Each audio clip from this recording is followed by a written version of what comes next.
On May 15, 1918, as hundreds of thousands of American troops fought from the trenches of Western Europe, a small number of U.S. Army pilots took on a domestic mission. Though they worked in the skies above East Coast cities, far from the carnage of World War I, their task was life-threatening, and it was as crucial to the nation's psyche as any conflict fought on foreign soil. While their peers carried bombs across the Atlantic, these men carried the mail. On a gloomy Wednesday morning, thousands of spectators gathered in Washington, D.C.'s Potomac Park to witness what would be the world's first regularly scheduled airmail service. As the crowd buzzed with excitement, President Woodrow Wilson stood with the pilot, Second Lieutenant George Leroy Boyle. The two men chatted for a few minutes, Wilson in a three-piece suit and bowler hat, Boyle in his leather flying cap, a cigarette in his mouth. The president dropped a letter in Boyle's sack,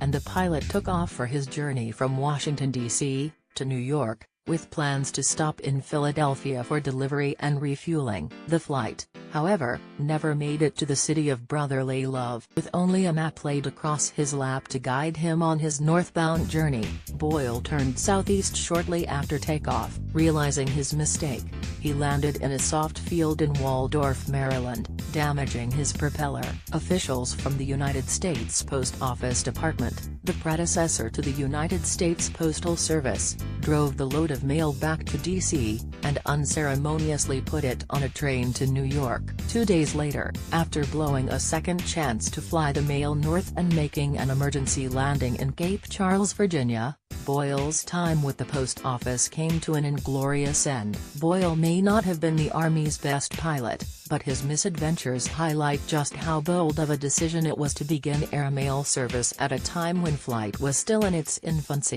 There was a rather general feeling that aviation was not yet sufficiently advanced to maintain mail schedules by airplanes, said Otto Prager, the second Assistant Postmaster General, in a 1938 interview. Strangely enough, some well-known aircraft manufacturers themselves doubted the advisability of embarking upon a regular airmail service, and a number of them came to Washington to urge me not to undertake the project. But Prager stayed the course, determined to make airmail like the steamship and the railroad, a permanent transportation feature of the Postal Service.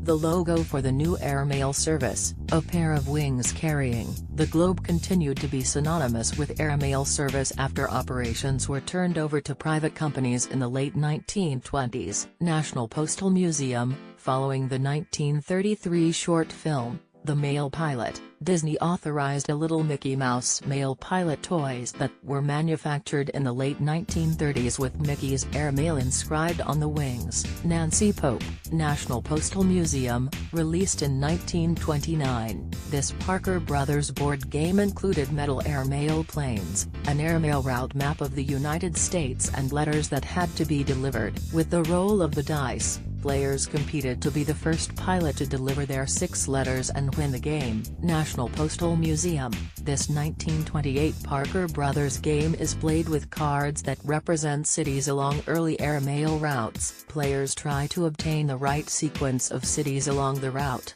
while pulling cards that cause delays from fog, storm and sleet. National Postal Museum. Unfortunately, indelibly changing the nature of mail delivery came with serious risk for the pilots involved. Of the roughly 230 men who flew mail for the Post Office Department between 1918 and 1927, 32 lost their lives in plane crashes. 6 died during the first week of operation alone. They all understood the bargain they had made, risking their lives to get the mail where it needed to go, says Nancy Pope, curator of the National Postal Museum's New Postman of the Skies exhibition, a commemoration of U.S. airmail's 100th anniversary.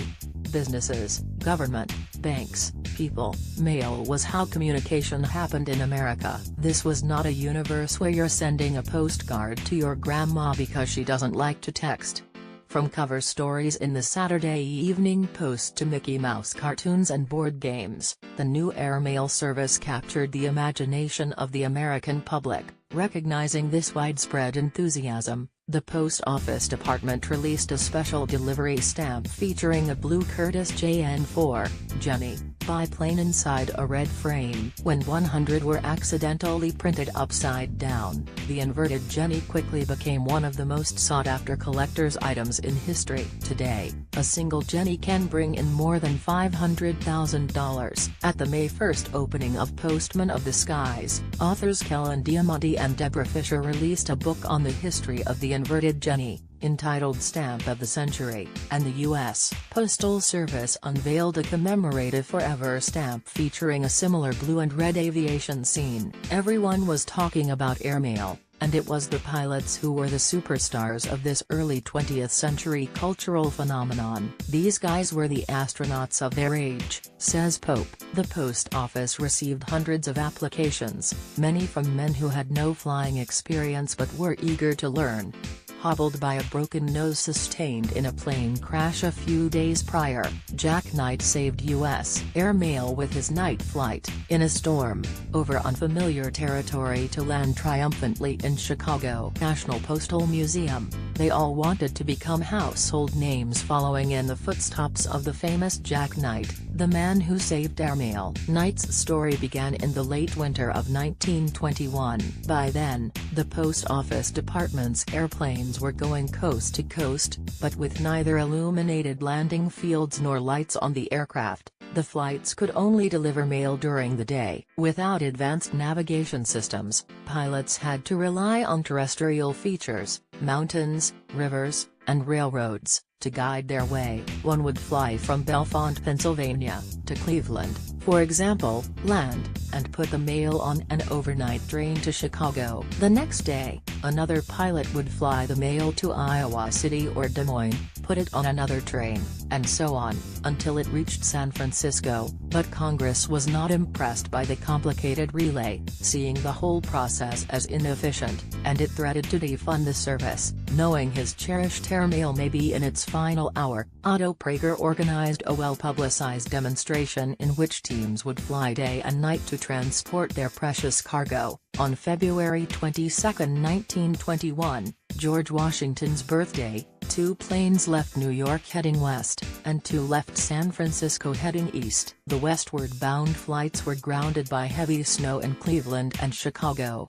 One of the eastward-bound pilots crashed and died taking off from Elko, Nevada. That left only Jack Knight, hobbled by a broken nose, bruises and the effects of a concussion he had sustained when his mail plane crashed into a snow-covered peak in Wyoming's Laramie Mountains a few days earlier. Knight was supposed to fly only from North Platte, Nebraska, to Omaha, but when he arrived, a snowstorm was descending upon the Midwest and his relief pilot was nowhere to be found. He was left with a choice: give up, and accept airmail's demise, or fly at night, in blizzard conditions, over territory that he had never even traveled during the day. Knight chose hazard and glory, eventually touching down in Iowa City, where workers had lit barrels of gasoline to outline the landing field. By the time he refueled and was ready to continue east, it was dawn. He landed in Chicago to a barrage of reporters, and Congress soon voted to continue funding airmail. To keep track of airplanes and pilots, the dispatcher tracked flights by placing flags into the appropriate slots marking field,